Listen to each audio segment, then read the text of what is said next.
बचपन से लेकर के जवानी तक का जो मरहला है कुएं के अंदर गुजरा, मिस्र के बाजार में गुजरा, जो और कैद खाने के अंदर गुजरता है। तारीख़ का अगर एक चैप्टर ये भी है तो दूसरा चैप्टर ये भी है कि यूसुफ अलैहिस्सलाम जिस मिस्र के बाज़ार में बेचे गए थे, जिस मिस्र के कैद खाने के अंदर उनको रखा गया था, उसी मिस्र के बादशाह भी बनते हैं।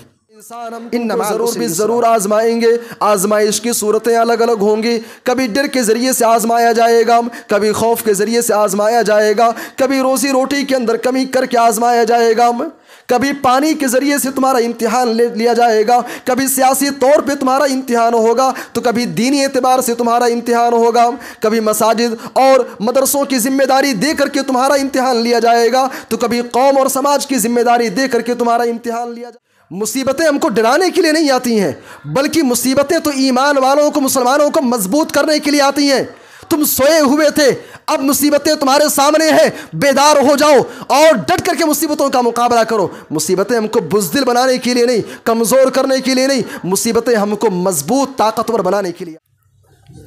इन्नल हम्दुलिल्लाह नहमदुहु व नस्तईनुहु व नस्तगफिरुहु व नऊज़ु बिल्लाहि मिन शुरूरि अनफुसिना व मिन सय्यिआति अमालिना मन यहदिहिल्लाहु फला मुज़िल्ल लहु व मन युज़लिल फला हादिय लहु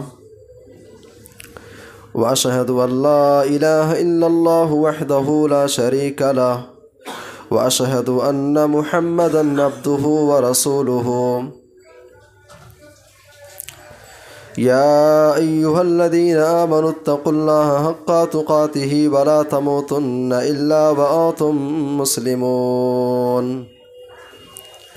या अय्युहन्नासुत्तक़ू रब्बकुमुल्लज़ी ख़लक़कुम मिन नफ़्सिन वाहिदा व ख़लक़ मिन्हा ज़ौजहा व बस्स मिन्हुमा रिजालन कसीरन व निसाअ वत्तक़ुल्लाह अल्लज़ी तसाअलून बिही वल अरहाम इन्नल्लाह काना अलैकुम रक़ीबा।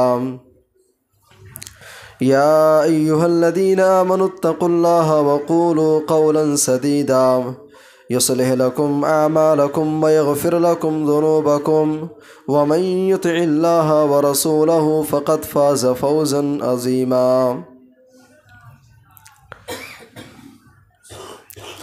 अम्मा बअदु फ़इन्न ख़ैरल हदीस किताबुल्लाह व ख़ैरल हदी हदी मुहम्मदिन सल्लल्लाहु अलैहि वसल्लम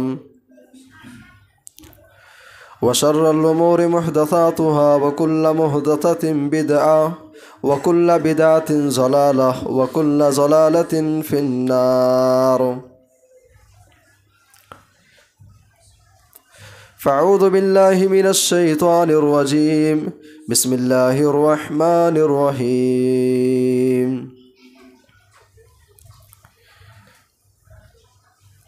वलनब्लुवन्नकुम बिशैइन मिनल खौफ़ि वल जू'i व नक़्सिम मिनल अमवालि वल अंफ़ुसि वस्समरात व बश्शिरिस साबिरीन।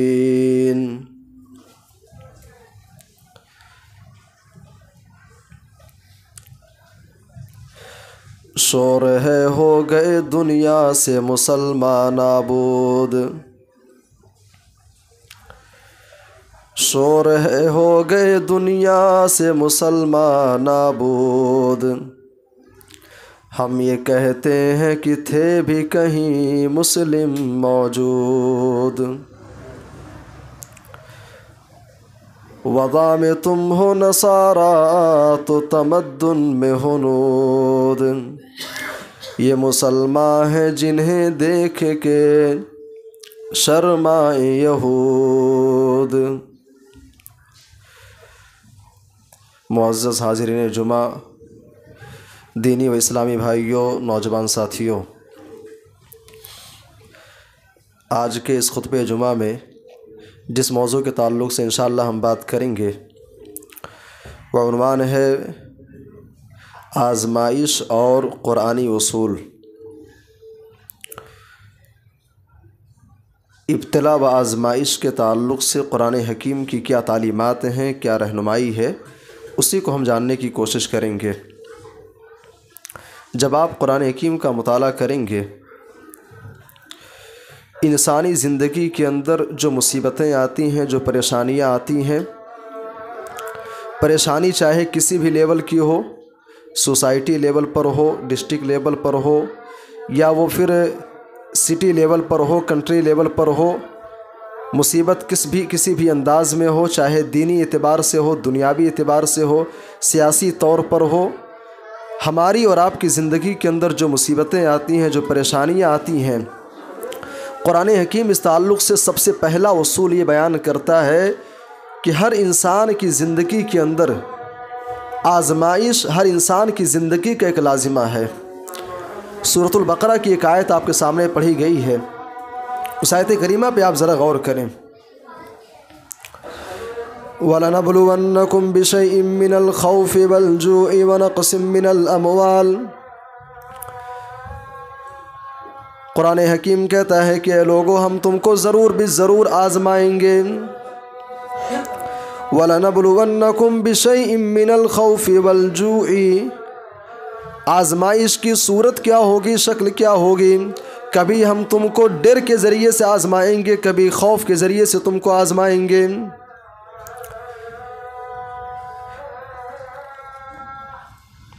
वलनब्लुवन्नकुम बिशैइन मिनल खौफि वल जूइ व नक़सिम मिनल अमवाल। आए लोगों, तुम्हारा इम्तिहान इस अंदाज में लिया जाएगा, कभी समाज के अंदर, सोसाइटी के अंदर डर का एक माहौल कायम कर दिया जाएगा। दीन के नाम पर, मज़हब के नाम पर, धर्म के नाम पर एक अलग ही दहशत का माहौल कायम कर दिया जाएगा। डर के माहौल में तुमको ज़िंदगी गुजारना भी तुम्हारी ज़िंदगी के अंदर ऐसा माहौल आएगा। वलनब्लुवन्नकुम बिशैइन मिनल खौफ, घर से निकलते हुए, सफ़र करते हुए तुम्हारे दिल के अंदर एक डर बसा हुआ होगा, तुम्हारे जहनो दिमाग के अंदर एक डर चल रहा होगा। कभी इंसान को डर के ज़रिए आज़माया जाएगा। वलजू, ऐ इंसान, ऐ इब्ने आदम, कभी तुम्हारा इम्तिहान भूखमरी के ज़रिए से होगा।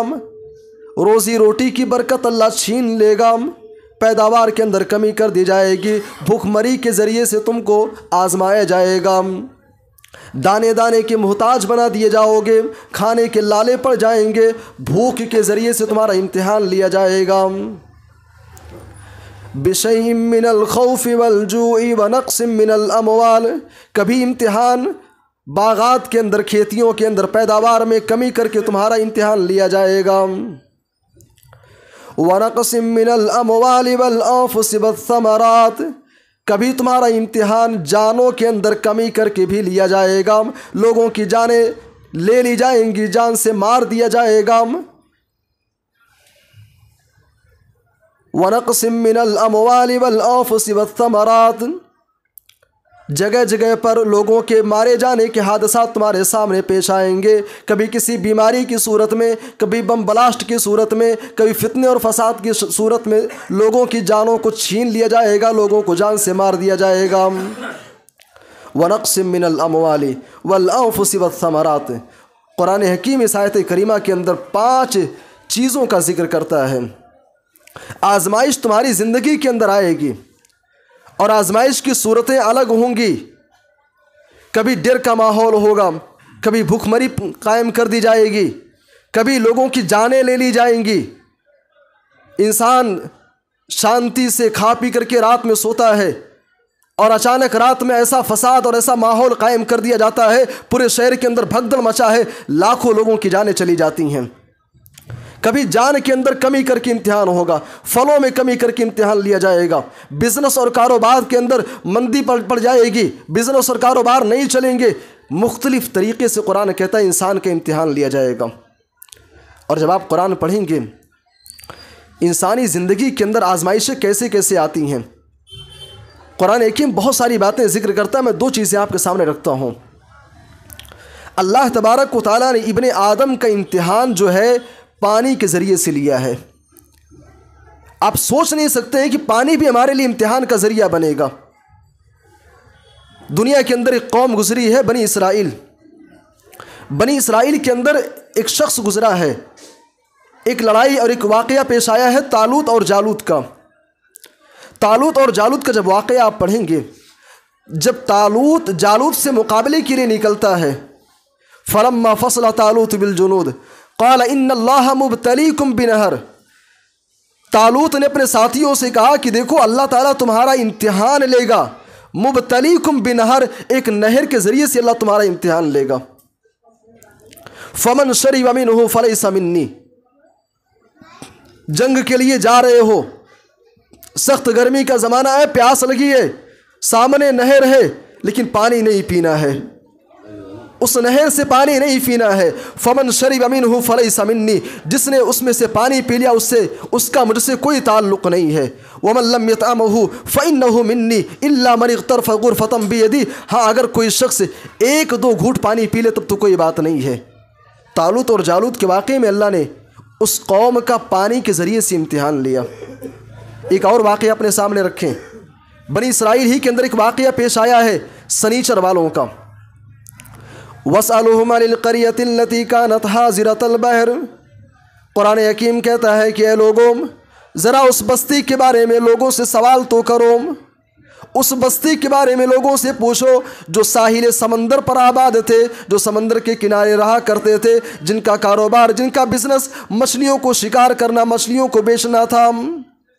समंदर के किनारे रहते थे, मछली का शिकार करते थे। अल्लाह तबारक व तआला ने कहा कि देखो शनीचर के दिन सिर्फ और सिर्फ मेरी इबादत करनी है। इत्तिवार को मछली का शिकार करो, सोमवार को करो, मंगल है, बुध है, जुमेरात है, जुमा है, हफ्ते के 6 दिन जो चाहो सो करो, लेकिन शनीचर के दिन खुसूसी तौर पे दुनिया के सारे काम छोड़ करके सिर्फ मेरी इबादत करनी है। उन लोगों ने कहा कि अल्लाह ठीक है, हम सिर्फ तेरी इबादत करेंगे शनीचर को। अल्लाह ताला ने उस कौम का इम्तिहान लिया, और इम्तिहान इस अंदाज में लिया कि अल्लाह तबारक व तआला ने समंदर की मछलियों को हुक्म दे दिया, शनीचर के अलावा हफ्ते के 6 दिन मछली समंदर के अंदर उनको नज़र ही नहीं आती थी। लेकिन जैसे शनीचर का दिन आता था, शनीचर के दिन कुरान कहता है शुर्रा, बिल्कुल वाज़ेह तौर पर समंदर के साहिल पर मछलियाँ उनको दिखाई देती थी। बेचारे परेशान हो गए, करें तो क्या करें, अल्लाह का ऑर्डर है, अल्लाह का हुक्म है, शनीचर के दिन मछली का शिकार करना नहीं है, शनीचर को मछली नहीं शिकार करनी है। अब शनीचर ही के दिन मछलियाँ नजर आ, शनीचर को मछली का शिकार करना नहीं। अल्लाह ने उनका इम्तिहान लिया। उन लोगों ने अल्लाह तबारक व तआला के हुक्म को तोड़ते हुए मक्कारी से काम लिया। क्या किया, समंदर के किनारे उन्होंने छोटी छोटी नालियाँ बना ली, और जब शनीचर के दिन मछलियाँ समंदर के किनारे होती थीं तो उस नाली के ज़रिए से मछलियाँ उनके बनाए हुए जाल के अंदर, उस गड्ढे के अंदर चली आती थीं। अल्लाह तबारक व तआला ने उनकी इस मक्कारी के नतीजे में जिन लोगों ने इस गुनाह का इर्तिकाब किया, रब के हुक्म को तोड़ा, और वो लोग जो इस बुराई को देख करके खामोश थे, अल्लाह तबारक व तआला ने उन लोगों के चेहरों को बंदर की सूरत अल्लाह ने दे दी। मेरे भाई और दोस्तों, मैं बताना चाहता हूँ, कुरान हकीम कहता है वलनबलुवन्नकुम बिशैइन मिनल खौफि, ऐ इंसान हम तुमको ज़रूर भी ज़रूर आजमाएंगे। आजमाइश की सूरतें अलग अलग होंगी, कभी डर के ज़रिए से आजमाया जाएगा, कभी खौफ के ज़रिए से आजमाया जाएगा, कभी रोज़ी रोटी के अंदर कमी करके आजमाया जाएगा, कभी पानी के ज़रिए से तुम्हारा इम्तिहान ले लिया जाएगा, कभी सियासी तौर पे तुम्हारा इम्तिहान होगा, तो कभी दीनी एतबार से तुम्हारा इम्तिहान होगा, कभी मसाजिद और मदरसों की जिम्मेदारी दे करके तुम्हारा इम्तिहान लिया जाएगा, तो कभी कौम और समाज की जिम्मेदारी दे करके तुम्हारा इम्तिहान लिया जाएगा। इंसानी ज़िंदगी के अंदर आजमाइशें आएंगी भाई, कभी औलाद की सूरत में आएंगी, कभी वाइफ की सूरत में आएंगी, कभी बिजनेस कारोबार की सूरत में आएंगी, कभी हलाल और हराम की सूरत में आएंगी। इंसान हलाल रोज़ी कमा रहा है, अचानक उसके सामने दुनिया नज़र आती है, दुनिया नज़र आती है, भाई ये रास्ता अपनाते हैं, दुनिया और कमा लेंगे और कमा लेंगे, लेकिन रास्ता हराम का है, रास्ता सूदखोरी का है, रास्ता डकैती का है, रास्ता बेईमानी का है। कुरान कहता है आजमाइशें आएंगी, आजमाइशें तुम्हारी ज़िंदगी का लाजिमा है। ये कुरान का सबसे पहला उसूल है आजमाइशों के ताल्लुक़ से। और आगे बढ़िए, आजमाइशों के ताल्लुक से कुरान हकीम का दूसरा उसूल, इब्तिला व आजमाइश के बारे में कुरान क्या कहता है। कुरान का दूसरा उसूल, दुनिया के अंदर रहने वाला हर इंसान, उसकी ज़ात कुछ भी हो, बिरादरी कुछ भी हो, धर्म उसका कुछ भी हो, आजमाइश सबकी ज़िंदगी के अंदर आएगी। लेकिन जो इंसान साहिब ईमान है उस इंसान को अपने कान खड़े कर लेना चाहिए। उसकी ज़िंदगी के अंदर मुसीबतें तो खुसूसी तौर पे आएंगी। अगर ईमान वाले हो तो मुसीबतों का सामना करने के लिए तैयार हो जाओ। अहले ईमान को, ईमान वालों को इब्तिला व आज़माइश की चक्की में लाजमी तौर पर पीसा जाएगा। इब्तिला व आज़माइश के दौर से ज़रूर आपको गुजारा जाएगा। सूरह अनकबूत की आयतें आप पढ़ें। अहसिबन्नासु अन युतरकू अन यक़ूलू आमन्ना वहुम ला युफ्तनून। क्या लोगों ने ख्याल कर लिया है कि वो सिर्फ ज़बान से ला इलाहा इल्लल्लाह का इकरार कर लें? क्या लोगों ने गुमान कर लिया है कि वो सिर्फ ला इलाहा इल्लल्लाह कहने वाले बन जाएं, वो सिर्फ ईमान वाले, अपने आप को कहलवाने वाले बन जाएं? वहुम ला युफ्तनून, और उनको आजमाया नहीं जाएगा। सिर्फ ज़बान से इंसान कह दिया ला इलाहा इल्लल्लाह, ज़बान से कह दिया ला इलाहा, तो क्या हासिल? सिर्फ ज़बान से आपने कह दिया, आप ईमान वाले हो, साहिब ईमान हो भाई, तो मुसीबतों का सामना करने के लिए तैयार हो जाओ। ईमान वालों को खुसूसी तौर पे आजमाया जाएगा। प्यारे नबी सल्लल्लाहु अलैहि वसल्लम से सवाल किया गया। एक सहाबी सवाल करते हैं कि अल्लाह के नबी, अय्युन्नास अशद्दु बलान, ऐ अल्लाह के नबी, इस दुनिया के अंदर सबसे ज़्यादा मुसीबतें किसकी ज़िंदगी के अंदर आती हैं? सबसे ज़्यादा किसको आजमाया जाता है? प्यारे नबी सल्लल्लाहु अलैहि वसल्लम ने फरमाया अल अंबिया, सबसे ज़्यादा मुसीबतें अंबिया की ज़िंदगी के अंदर आई हैं। सबसे ज़्यादा अंबिया को आजमाया गया है। और एक एक नबी की ज़िंदगी आप देख लें भाई, आज हमारे यहाँ क्या मुसीबतें हैं, आज हमारी क्या परेशानियाँ हैं। मुसीबतों और परेशानियों का हम रोना रोते हैं। इब्राहीम अलैहिस्सलाम की ज़िंदगी आप देख लें, आज हम मुसीबतों का रोना रोते हैं भाई। मसाइब क्या है, परेशानियाँ क्या है, मुश्किलात क्या है, इसको देखना है। अपने नबी जनाब मोहम्मद रसूलुल्लाह की ज़िंदगी आप देख लें। प्यारे नबी ने फरमाया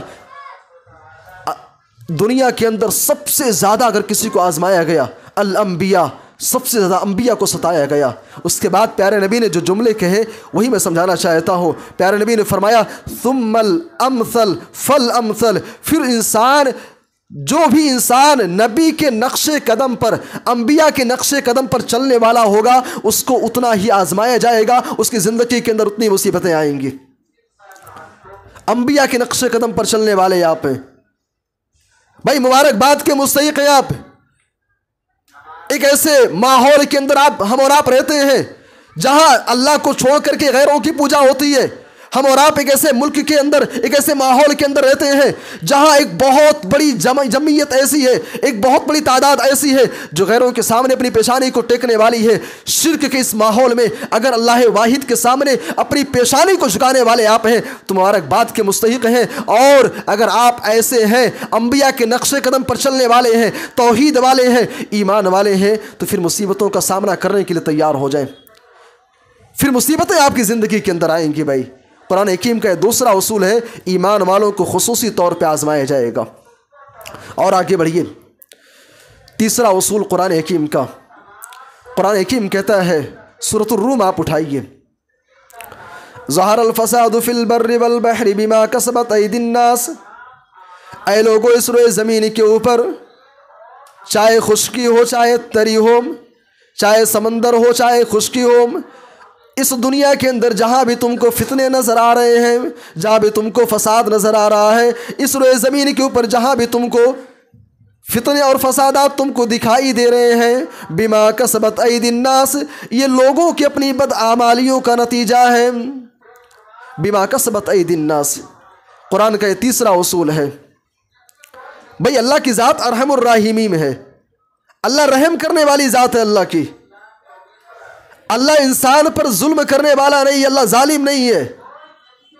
हमारी और आपकी ज़िंदगी के अंदर अगर मुसीबतें आती हैं, परेशानियां आती हैं, मेरे भाई और दोस्तों, उसके ज़िम्मेदार हम हैं। कुरान कहता है बिमा कसबत अयदिन नास, ऐ इंसान तेरी ज़िंदगी के अंदर मुश्किलात अगर है तो ये तेरी अपनी बदआमालियों का नतीजा है। और मैं आपको बहुत दूर तारीख़ का सैर नहीं कराऊँगा। आप जिस मुल्क के अंदर रहते हैं, इसी मुल्क की तारीख़ आप देखें, इसी मुल्क हिंदुस्तान की तारीख आप देखें भाई। आज़ादी हिंद का टाइम आप देख लीजिए, उससे पहले हिंदुस्तान के अंदर मुसलमानों की जो 600 साल 700 साल जो हुकूमत है, वो पूरी तारीख पर आप नज़र डालिए। आज हमारी ये कंडीशन अगर है, आज हमारी ये हालत है, तो हमारी बदआमालियाँ हैं भाई। आखिर क्या वजूहात थे, आखिर क्या रीज़न बना भाई? इसी सरजमीन हिंद के अंदर 700 साल तक हुकूमत करने वाली ये मुसलमान कौम आज इस कंडीशन में और इस हालत में पहुंच गई है भाई। आखिर क्या वजूहात थे? इतनी सारी कुर्बानियां और जानों का नजराना पेश करने के बाद 1947 को आज़ादी दिलाने के बाद भी आज इस लेवल पर हम पहुंच गए हैं भाई। कि आखिर क्या है वजूहात, क्या है असबाब, क्या है? कुछ तो हमसे कमी हो रही है भाई, कुछ तो हमसे कोताही हो रही है। आज हम हुकूमत का रोना रोते हैं भाई। हुकूमतों का रोना बंद कीजिए। तारीख़ में एक शख्स गुजरा है, हज्जाज बिन यूसुफ, बहुत बड़ा जालिम था, बहुत बड़ा जालिम था हज्जाज बिन यूसुफ। उस दौर के किसी आलिम के पास आकर के किसी सवाल करने वाले ने कहा कि हज्जाज बिन यूसुफ बहुत जुल्म कर रहा है, बड़े मसाइब और बड़े मुश्किलात हैं उसके दौर के अंदर। एक आलिम दीन के पास आकर के एक शख्स सवाल करता है। उस आलिम दीन का जवाब क्या था जानते हो? कहते हैं मा जाअल हज्जाजु इल्ला बिदुनूबिना, मा जाअल हज्जाजु इल्ला बिदुनूबिना। सुनो, आज ये मुश्किलात हैं, ये मसाइब है, हज्जाज बिन यूसुफ हमारी बदआमाली और हमारे गुनाहों के नतीजे में अल्लाह तबारक व तआला ने मुसल्लत कर दिया है। कुछ तो कमी हमसे हो रही है भाई। कुरान का उसूल झूठा नहीं है, कुरान हकीम का फरमान झूठा नहीं है। ज़हरल फसादु फिल बर्रि वल बहर बिमा कसबत अयदीन नास। ऐ इंसान, इस रोए ज़मीन के ऊपर तेरी ज़िंदगी में जब भी मुश्किलात आए, जब भी परेशानी आए, अपने आमाल पर ज़रा नज़र डाल लेना, अपने आमाल पर ज़रा तू नज़र डाल लेना। कहीं ऐसा तो नहीं तुझसे कुछ कमी हो रही, कुछ कोताही हो रही है। आज हमारे यहाँ सियासी रैली होती है और दीगर चीज़ों की महफिलें लगती हैं भाई, एक अच्छी खासी तादाद रहती है। आज हम रोना रोते हैं भाई। आज हमारे यहाँ कोई महफिल लगती है, पूरा इलाका उमड़ करके चला आता है, लेकिन अभी जुमा ख़त्म होगी, असर की नमाज में पूरी मस्जिद खाली रहेगी भाई। आज हम अल्लाह तबारक व तआला की ज़ात के साथ ऐसा रवैया हम अपनाए हुए हैं, फिर कहते हैं भाई मुश्किलात हैं। दुनिया के अंदर बहुत सारी कौमें गुजरी हैं जिनको अल्लाह ने तबाह बर्बाद कर दिया। एक कौम आपने सुना होगा, कौम लूत का जिक्र। एक कौम गुजरी है, कौम शुएब। कौम लूत को अल्लाह तबारक व तआला ने हजरत जिब्रील को भेज करके पूरी बस्ती को ऐसे उठा लिया गया। उठाने के बाद पूरी बस्ती को पलट दिया गया। कौम शुएब के ऊपर पत्थरों की बारिश करके पूरी कौम को तबाह बर्बाद कर दिया गया। भाई वजूहात क्या थे? कौम लूत को अल्लाह ने क्यों हिलाक किया? कौम शुएब को अल्लाह ने क्यों हिलाक किया? वजूहात क्या थे? उन्होंने रब के हुक्म को तोड़ा था, रब के हुक्म को तोड़ा था, अल्लाह ने उनको तबाह बर्बाद कर दिया। आज हम रब के हुक्म को नहीं तोड़ते हैं भाई, रब के अहकामात को तोड़ने वाले हैं भाई। नमाजें हम छोड़ रहे हैं, रब का हुक्म ही तो तोड़ रहे हैं। हम बेईमानी करें, सूदी कारोबार करें, माँ बाप को की नाफरमानी करें और दुनिया भर के खुराफात हम कर रहे हैं भाई। ये सारी चीज़ें रब की नाफरमानी नहीं तो और क्या है? हमें तो अल्लाह का शुक्र अदा करना चाहिए, अल्लाह का शुक्र बजा लाना चाहिए। कौम लूत ने गुनाहों का इर्तिकाब किया, अल्लाह ने पूरी बस्ती को तबाह बर्बाद कर दिया। आज हम कर रहे हैं, फिर भी अल्लाह ताला हमको ज़िंदा रखे हुए हैं। कौम शुएब ने नाप तोल में कमी की, रसूल का मजाक उड़ाया, हफ्ता वसूली का सिलसिला उन्होंने शुरू किया, अल्लाह ने उस कौम को तबाह बर्बाद कर दिया। हमें फिर भी अल्लाह का शुक्र अदा करना चाहिए। कौम शुएब ने रब की नाफरमानी की, अल्लाह ने तबाह कर दिया। हम नाफरमानी कर रहे हैं, फिर भी हम जिंदा हैं, बाहयात हैं। मेरे भाई और दोस्तों, कुरान हकीम का तीसरा उसूल है, इंसानी ज़िंदगी के अंदर जो भी मुसीबतें आती हैं, जो परेशानियाँ आती हैं, इंसान की अपनी बदआमालियों का नतीजा हुआ करती हैं।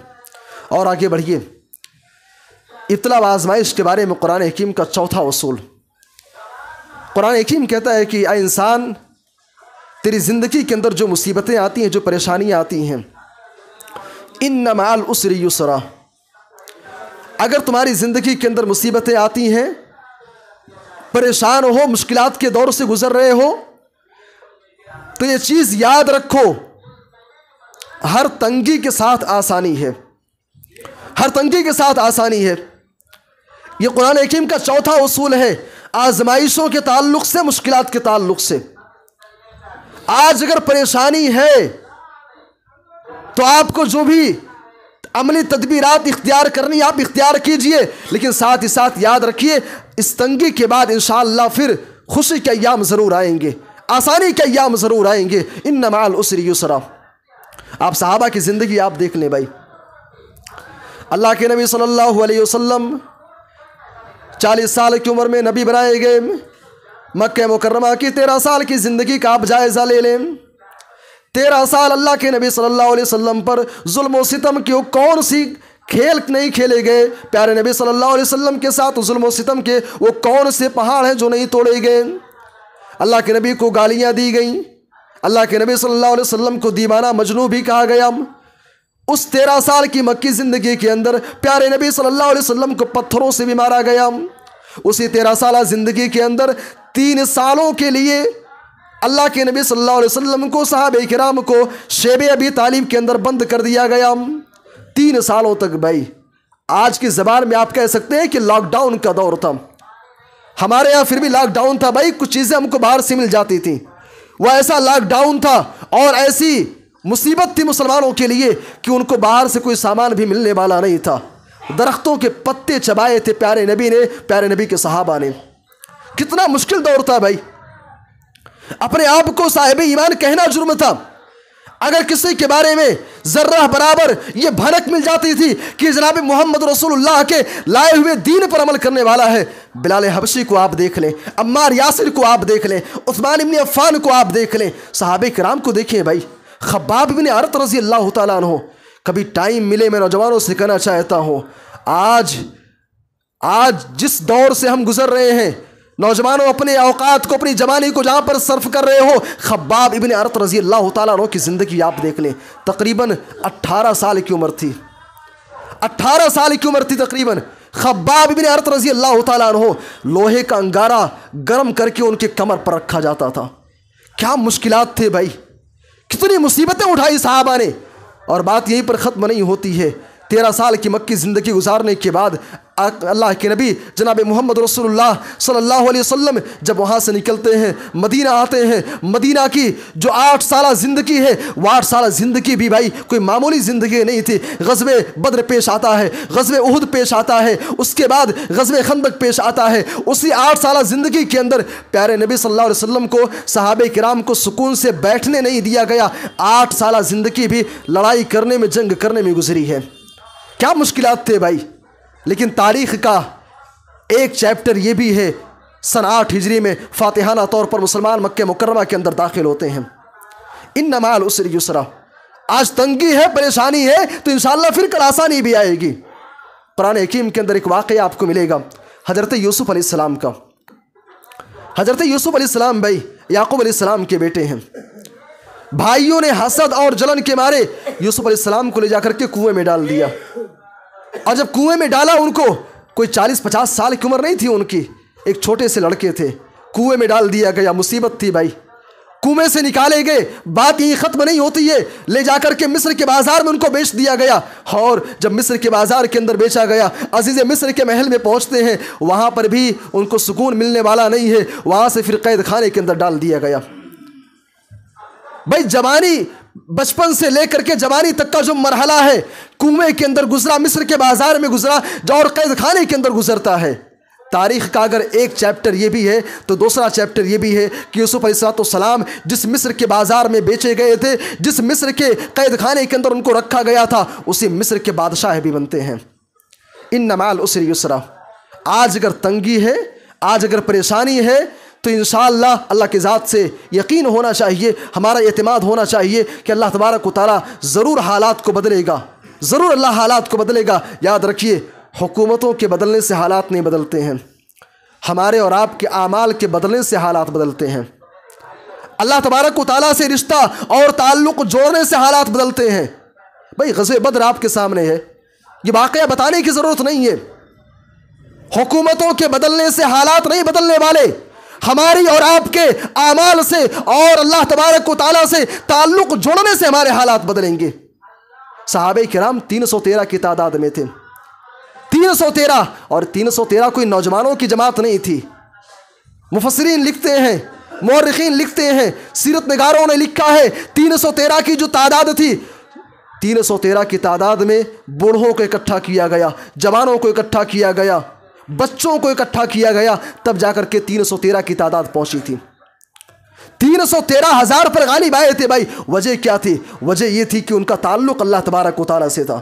मैं फिर कहूँगा, हुकूमतों के बदलने से नहीं, हमारे आमाल के बदलने से हालात बदलेंगे। अल्लाह तबारक व तआला से ताल्लुक़ जोड़ने से हालात बदलेंगे। मेरे भाई और दोस्तों, ये कुरान का चौथा उसूल है, इन्ना माल उसरि युसरा। कुरान हकीम का पाँचवा और एक आखिरी उसूल बता करके बात ख़त्म करना चाहूँगा। कुरान का एक उसूल ये भी है, इख्तियारु अहमनि शर्रैन, इख्तियारु अहमनिल बलियतैन। ये उसूल आप बहुत ध्यान से सुने और कम अज़ कम आज किस खुतबे जुमा से ये उसूल आप लेकर के जाएं। इख्तियारु अहमनिल बलियतैन, मैंने आपके सामने यूसुफ अलैहिस्सलाम का वाक़या पेश किया। इख्तियारु अहमनिल बलियतैन ये उसूल फ़िक़्ह का एक कायदा है। इस कायदे को समझने के लिए सीरत यूसुफ अपने सामने आप रखें। जब यूसुफ अलैहिस्सलाम को कुएं से निकाला गया, जब कुएं से निकाला गया था, उस मौके पर उनके भाई वहाँ पर मौजूद थे और भाइयों ने कहा, यूसुफ ये बताना नहीं कि हम तुम्हारे भाई हैं, अगर बता दिए तो जान से मार देंगे, छोड़ेंगे नहीं तुमको। और उधर जिस शख्स ने, जिस काफिले वाले ने, जिस साक़ी ने यूसुफ अलैहिस्सलाम को कुएं से निकाला था, वो मिस्र के बाज़ार में लेकर के जाने वाला था। शाम से काफिला निकला था, मिस्र जा रहा था। यूसुफ अलैहिस्सलाम के सामने दो ऑप्शन थे, अगर इजहार कर देते, जाहिर कर देते तो भाई जान से मार देते, जाहिर नहीं किया तो मिस्र के बाज़ार में बेचे जाएंगे। दो चीज़ें उनके सामने थी, एक तरफ जान का ख़तरा था, एक तरफ ग़ुलामी थी। यूसुफ अलैहिस्सलाम ने जो बड़ा ख़तरा था, जो ख़तरनाक था, जिसमें जानी नुकसान था, यूसुफ अलैहिस्सलाम ने उस ख़तरे को छोड़ करके ग़ुलामी वाली ज़िंदगी को तरजीह दिया। यूसुफ अलैहिस्सलाम की ज़िंदगी का अगला जो चैप्टर है, जब अज़ीज़ मिस्र के महल के अंदर थे, ज़ुलैखा ने, मिस्र के अज़ीज़ मिस्र की बीवी ने ज़िना की दावत दिया और यहाँ तक का लम यफ़अल मा आमुरुहु, ऐ यूसुफ अगर यूसुफ ने मेरी बात नहीं मानी, ज़िना नहीं किया, उसने कहा कि यूसुफ को जेल के अंदर डाल दिया जाएगा।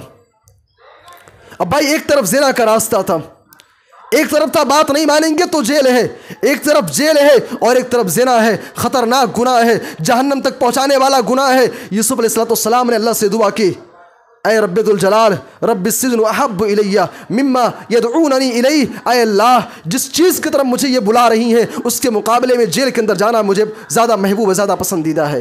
मेरे भाई और दोस्तों, इख्तियारु अहमनिल बलियतैन का माना यही है कि जब इंसान की ज़िंदगी के अंदर मुसीबतें चारों तरफ से आ जाए, आपके सामने मुसीबत है, पीछे मुसीबत है, आप राइट जाएं तब भी मुसीबत है, बाएं जाएं तब भी मुसीबत है।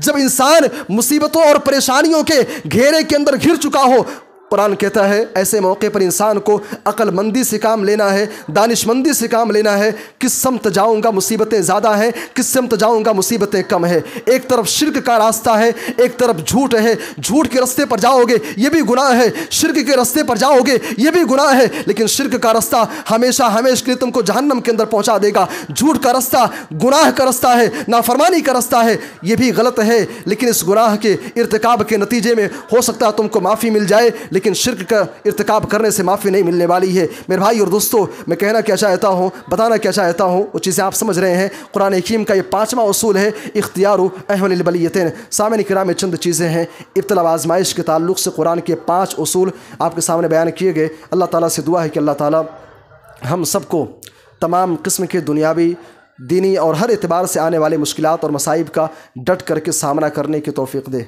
मेरे भाई और दोस्तों, हमारी ज़िंदगी के अंदर अगर मुसीबतें आती हैं तो मुसीबतें हमको डराने के लिए नहीं आती हैं, ये चीज़ आप नोट कर लें। मुसीबतें हमको डराने के लिए नहीं आती हैं, बल्कि मुसीबतें तो ईमान वालों को, मुसलमानों को मजबूत करने के लिए आती हैं। तुम सोए हुए थे, अब मुसीबतें तुम्हारे सामने हैं, बेदार हो जाओ और डट करके मुसीबतों का मुकाबला करो। मुसीबतें हमको बुज़दिल बनाने के लिए नहीं, कमज़ोर करने के लिए नहीं, मुसीबतें हमको मजबूत, ताकतवर बनाने के लिए आती हैं। अल्लाह से दुआ है अल्लाह हम सबको दुनिया और जहान की तमाम किस्म की मुश्किलात से, मसाइब से बचाए। आमीन। तक़ब्बल या रब्बल आलमीन।